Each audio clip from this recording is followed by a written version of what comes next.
Very good evening students. अभी हम लोग लेक्चर नंबर 3 को स्टार्ट करने जा रहे हैं, design of compression member chapter का। लास्ट लेक्चर में हम लोगों ने देखा था कि किस तरीके से हम लोग किसी भी कंप्रेशन मेंबर का स्ट्रेंथ को फाइंड आउट करते हैं, है ना। किस तरीके से हम लोग जो हमारा स्ट्रेंथ होता है यील्ड स्ट्रेस और सिलेंडर रेशियो पे डिपेंड करता है, और किस तरीके से वैल्यूज़ को हम लोग इंटरपोलेट करते हैं। ठीक है, हम लोगों ने एक क्वेश्चन के थ्रू, एक वैल्यू के थ्रू हम लोगों ने एक वैल्यू को इंटरपोलेट करके भी देखा कि किस तरीके से इंटरमीडिएट वैल्यूज़ को इंटरपोलेट किया जाता है। क्योंकि जब भी हम सिग्मा एसी की वैल्यू यानी एक्सियल कंप्रेसिव स्ट्रेस की वैल्यू फाइंड आउट करते हैं, उससे पहले हमें इंटरपोलेशन आना चाहिए। बिकॉज ये ज़रूरी नहीं है कि वो वैल्यू एग्जैक्ट 40 या 50 या 60 के कंपेरिजन में हो सकता है 42.5 हो, 43 हो। तो उसके कॉरस्पॉन्डिंग में हम लोग सिग्मा एसी की वैल्यू को कैसे फाइंड आउट करते हैं। तो अगर हमें सिग्मा एसी की वैल्यू पता चल जाएंगी तो हम उसे ए से मल्टीप्लाई कर देंगे, यानी कि इफेक्टिव एरिया से मल्टीप्लाई कर देंगे, तो हमारा उसका स्ट्रेंथ पता चल जाएगा। ठीक है, तो आगे हम लोग न्यूमेरिकल से देखेंगे, बट उससे पहले कुछ थ्योरेटिकल पार्ट्स उसको हम लोग कंप्लीट कर लेते हैं, फिर से हम लोग न्यूमेरिकल की ओर मूव करेंगे। ओके, तो एक इम्पॉर्टेंट टॉपिक है यहाँ पे बिल्टअप सेक्शन। ठीक है, बिल्टअप सेक्शन होता क्या है? देखिए, बिल्टअप सेक्शन मतलब होता है कि मान लो कि कोई कॉलम है और मान लो कि जितना हमें उसका हाइट चाहिए उतना हाइट नहीं है उस कॉलम का, तो उसके लिए हम लोग क्या करते हैं, वहाँ पे उस कॉलम में कुछ मतलब क्या करते हैं और ऐड करते हैं। ठीक है, उसी को कहा जाता है बिल्टअप कॉलम। ठीक है, वही चीज़ यहाँ पे लिखा हुआ है, it is used for large load for which single rolled steel section is inadequate. मतलब ये लार्ज लोड के लिए यूज़ किया जाता है कब? जब वहाँ पे सिंगल जो सेक्शन है इनएडिक्वेट है, मतलब सिंगल सेक्शन उतना काम नहीं कर पा रहा है। ठीक है, due to built up section material can be used efficiently. Built up section के कारण जो भी मटेरियल होता है उसका हम पूरा का पूरा यूटिलाइज कर लेते हैं, और हमें वही चाहिए भी। ठीक है, it is fabricated using lacing and battens. और इसका फैब्रिकेशन किस तरीके से किया जाता है? लैसिंग और बैटनिंग के द्वारा। ठीक है, लैसिंग एंड बैटनिंग में उतना ज़्यादा क्वेश्चन आपके एग्जामिनेशन में नहीं पूछा जाता है न्यूमेरिकल्स, बट चांसेस है कि थ्योरेटिकल क्वेश्चन यहाँ से बने, इसलिए 4 नंबर के मार्क्स में ये क्वेश्चन पूछ लिए जाते हैं कभी कभी कि what is lacing and battening and what is built up section. तो बिल्टअप सेक्शन मतलब जब भी लार्ज लोड के लिए हमें यूज़ करना है और जहाँ पे सिंगल जो रॉल्ड स्टील सेक्शन है वो सफिशिएंट नहीं है उस लोड को लेने के लिए, तब वहाँ पे हम लोग क्या करते हैं, वहाँ पे बिल्टअप सेक्शन का यूज़ करते हैं। ठीक है, जिसके लिए हम लोग लैसिंग और बैटनिंग करते हैं। अब लैसिंग और बैटनिंग क्या होता है, एक बार इसको भी देख लेते हैं। ठीक है, जैसे कि आप लोग फिगर में यहाँ पे देख पा रहे हो, फिगर में यहाँ पे आप लोग देख रहे हो, ये देख रहे हो ना। अब यहाँ पे क्या किया गया है, मान लो कि ये जो आप देख रहे हो कॉलम्स, इस दोनों को लैसिंग करके, मतलब इस दोनों के द्वारा ये जो लैसिंग है, ये वाला जो पार्ट दिख रहा है इंक्लाइंड मेंबर, वो लैसिंग किया गया है। ये जो इंक्लाइंड मेंबर दिख रहा है आपको, ये लैसिंग है। ठीक है, इसको कहा जाता है सिंगल लैसिंग। ये क्या है, क्योंकि एक साइड में लैसिंग किया गया इसलिए इसको सिंगल लैसिंग कहा गया है, और यहाँ पे देखो, यहाँ पे भी और ऐसे भी दोनों साइड में लैसिंग किया गया इसलिए इसको डबल लैसिंग कहा गया है। ठीक है, तो एक होता है सिंगल लैसिंग और एक होता है डबल लैसिंग। तो पहले लैसिंग समझते हैं क्या होता है, एग्जामिनेशन में पूछे जाते हैं। It is generally preferred in case of eccentric loads. ठीक है, अब ये याद रखिएगा, लैसिंग हमेशा इसेंट्रिक लोड्स के लिए करते हैं और बैटनिंग हमेशा कंसेंट्रिक लोड के लिए करते हैं। ठीक है, ऑब्जेक्टिव में पूछा जाता है बहुत बार। ठीक है, तो it is generally preferred in case of eccentric loads. Flat bar are generally used as lacing. देखिए यहाँ पे फ्लैट बार का यूज़ किया गया है लैसिंग के लिए। ठीक है, एंगल्स, चैनल्स और टैबुलर सेक्शंस में also be some time used as lacing. Generally जो लैसिंग के लिए यूज़ किया जाता है वो फ्लैट बार्स का यूज़ किया जाता है, बट कभी कभी हम चैनल सेक्शन का, टैबुलर सेक्शन का भी यूज़ कर लिया करते हैं लैसिंग के लिए। आप देख पा रहे हैं लैसिंग किस तरीके से किया गया है, एक साइड में किया गया तो सिंगल लैसिंग, दोनों साइड में किया गया तो इसे डबल लैसिंग। ठीक है, अब देखिए कुछ इसका डिज़ाइन स्पेसिफिकेशन है as per IS 800-2007, Indian standard 800-2007 के अकॉर्डिंग कुछ इसके क्या है, डिज़ाइन स्पेसिफिकेशंस है। ठीक है, lacing shall be design to resist a total transverse shear VT at any point equal to 2.5% of axial force on member.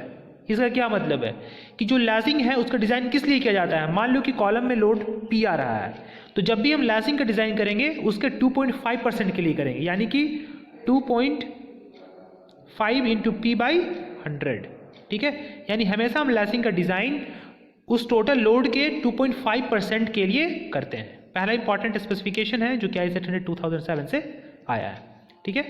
Next देखते हैं हम लोग, in addition lacing shall be design to resist any shear due to bending movement और lateral load on the members, ठीक है। इसके अलावा हम लोग लैसिंग का जो डिज़ाइन करते हैं वो पूरे बेंडिंग मूवमेंट के लिए और लेटरल लोड्स के लिए भी करते हैं, ठीक है। Next third, slenderness ratio for lacing member shall not exceed 145, ये याद रखिएगा।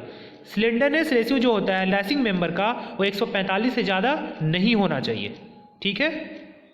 Next 4 number, thickness of lacing बार, यानी जो लैसिंग बार था कुछ इस तरीके से होता था ना लैसिंग बार, इसका जो थिकनेस है should not greater than L/40 for single lacing, thickness of lacing जो है L/40 और जो डबल लैसिंग है उसके लिए L/60, ठीक है। हमने बताया था सिंगल लैसिंग मतलब इस तरीके से हो गया और डबल लैसिंग हो गया, तो क्या मतलब है कि डबल लैसिंग मतलब इसमें एक और अपोजिट साइड से ऐसे लैसिंग किया जाएगा, ठीक है। इसको डबल लैसिंग कहते हैं, ठीक है। उसके लिए L/60 होता है और सिंगल लैसिंग के लिए L/40, ठीक है।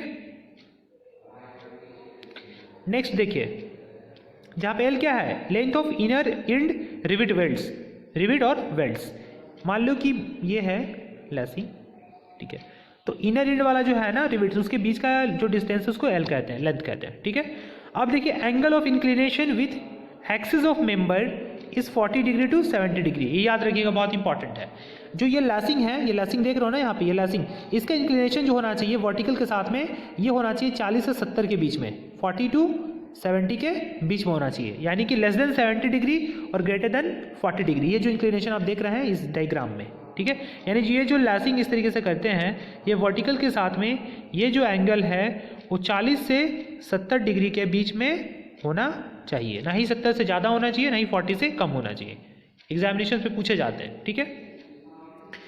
Spacing of lacing bar shall be such that maximum slenderness ratio of main member between two consecutive lashing connecting is not greater than 0.7 times of lambda maximum और 50, मतलब इस दोनों से ज़्यादा नहीं होना चाहिए, 50 और 0.7 times of lambda max of,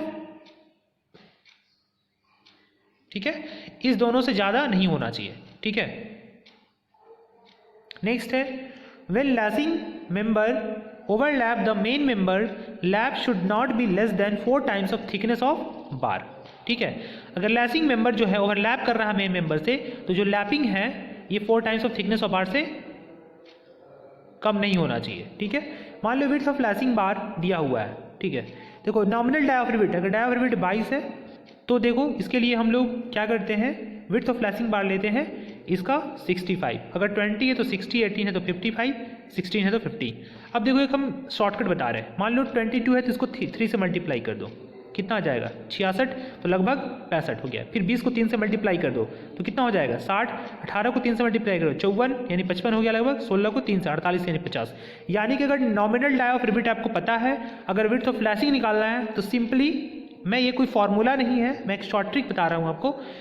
अगर नॉमिनल डाई ऑफ रिविट पता है आपको, अगर विड्थ ऑफ लैसिंग निकालना है तो सिंपली डायमीटर जो है नॉमिनल डाया में आप 3 से मल्टीप्लाई कर दो तो आपका हो जाएगा width of lensing, near about, ठीक है। ये एग्जैक्ट वैल्यू नहीं है, जैसे 22 को 3 से मल्टीप्लाई करो तो कितना आ जाएगा 66 यानी 65 आ गया, 20 को 3 से मल्टीप्लाई करो तो कितना आ जाएगा, ये एग्जैक्ट वैल्यू आपका आ गया 60, 18 को 3 से मल्टीप्लाई करो तो कितना आ जाएगा 54 यानी 55 है यहाँ पे, 16 को 3 से मल्टीप्लाई करोगे तो 48 आएगा यानी यहाँ 50 है। यानी कि नॉमिनल डाई ऑफ रिविट पता है आपको, अगर विड्थ ऑफ लैसिंग निकालना है तो 3 से मल्टीप्लाई कर दो और उसके near by about approximate value को आप ले सकते हो, ठीक है। तो ये मैंने आपको तरीका बताया, ठीक है। तो ये चीज़ आप याद रखिएगा, ठीक है। तो ये है लैसिंग के कुछ कॉन्सेप्ट्स। आई होप कि लैसिंग आप समझ गए होंगे। नेक्स्ट है बैटनिंग। बैटनिंग क्या होता है? अब देखो बैटनिंग जो होता है जनरली यूज़ करते हैं हम लोग कंसेंट्रिक लोडिंग के लिए। किसके लिए यूज़ करते हैं? कंसेंट्रिक लोडिंग और एक्सियल लोडिंग्स के लिए करते हैं, जबकि बैटनिंग हम लोग लैसिंग हम लोग इसेंट्रिक लोडिंग के लिए करते हैं, जबकि बैटनिंग हम लोग कंसेंट्रिक और एक्सियल लोडिंग के लिए करते हैं, ठीक है। तो देखो बैटनिंग्स क्या होता है? बैटन्स मतलब होता है these are essentially used for axial loading only, ठीक है। बैटनिंग का यूज़ हम करते हैं सिर्फ और सिर्फ एक्सियल लोडिंग्स के लिए, ठीक है। बैटन्स में be in the form of flats और plates and also in the form of angle I sections sometimes, okay. तो बैटन्स जो होते हैं वो फ्लैट के फॉर्म में होते हैं, ये देख रहे हो ना, ये बैटन्स है, ये बैटन्स है, ये सब बैटन्स है, ये बैटन्स है, ठीक है। जनरली क्या होता है, ये फ्लैट होता है, बट कभी कभी हम लोग एंगल सेक्शन के रूप में या आई सेक्शन के रूप में कभी कभी यूटिलाइज कर लेते हैं। बट याद रखिएगा जनरली लैसिंग और बैटनिंग में क्या अंतर है। बैटनिंग मतलब होता है ये एक्सियल लोडेड मेंबर्स के लिए है, लैसिंग जो है इसेंट्रिक लोडिंग मेंबर के लिए है, ठीक है। आई होप कि आप लोग यहाँ तक समझ गए होंगे। अब जो इसमें टर्मिनोलॉजीज यूज़ किया गया है वो हम लोग देख लेते हैं, ठीक है। ये देख रहे हो ना, ये सब क्या है, लैसिंग है, ये लैसिंग है, मतलब एक ये है और एक ये कॉलम है, दोनों को कनेक्ट करके यहाँ पे लैसिंग के थ्रू कनेक्ट किया गया है। उसी तरीके से यहाँ पे भी बीच में भी लैसिंग से कनेक्ट किया गया है, ये वाला पार्ट देख रहे हो, यहाँ भी लैसिंग से कनेक्ट किया गया है, और यहाँ पे बीच में यहाँ पे ये सब क्या किया गया है, रिवेटिंग किया गया है।